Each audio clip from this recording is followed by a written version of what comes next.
We're going to look at what problems that require us to use the trig functions. Let's take a look at the trig functions and then we'll use the information to solve word problems. So the trig functions, we have the sine. The sine of an angle is the opposite side divided by the hypotenuse. Cosine is the adjacent side to the angle divided by the hypotenuse. And then the tangent is the opposite side divided by the adjacent side. And that's also known as SOHCAHTOA.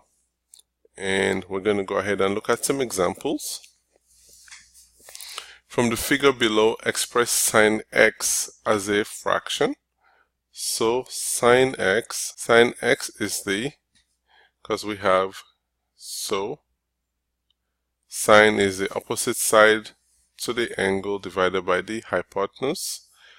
So sine x is going to be opposite side is 15 divided by the hypotenuse. Let's call that small letter b. So the first thing we're going to do is find the value of b.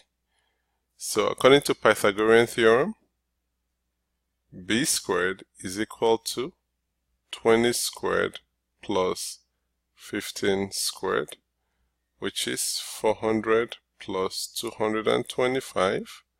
That's going to give us 625. So b squared is 625, so we need to find the square root of both sides.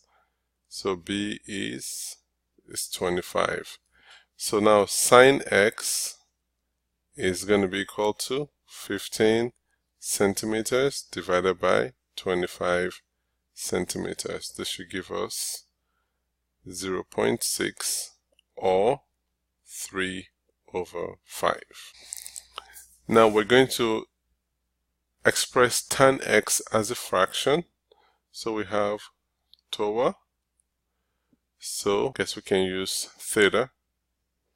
We can replace this with x. Okay, so tan x is equal to opposite side, which is 9 feet over 40 feet.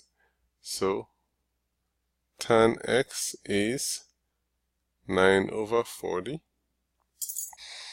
So we're told here a ladder 10 feet long leaning against a vertical wall makes an angle of 60 degrees with the ground. What's the height of the vertical wall? So we're going to take a look at a diagram that represents this word problem. So we have a ladder that leans against a vertical wall. So this is our vertical wall. So the ladder leans against it, and the ladder has a length of 10 feet. And it makes an angle of 60 degrees with the ground, and we're looking for the height of the wall. So next thing we're going to do is look at which of our trigonometric functions will be the best to get the value of h. So we have opposite side to the angle and we have the hypotenuse. So we have which is sine of 60 degrees is the opposite side to the angle, which is h over 10.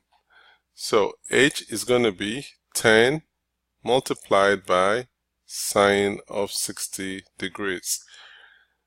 Sine of 60 degrees is square root of 3/2. So your height is 5 square root of 3 feet. And if you want to simplify it further, if you put that on a calculator, you should get 5 times 1.732, which is about 8.66 feet.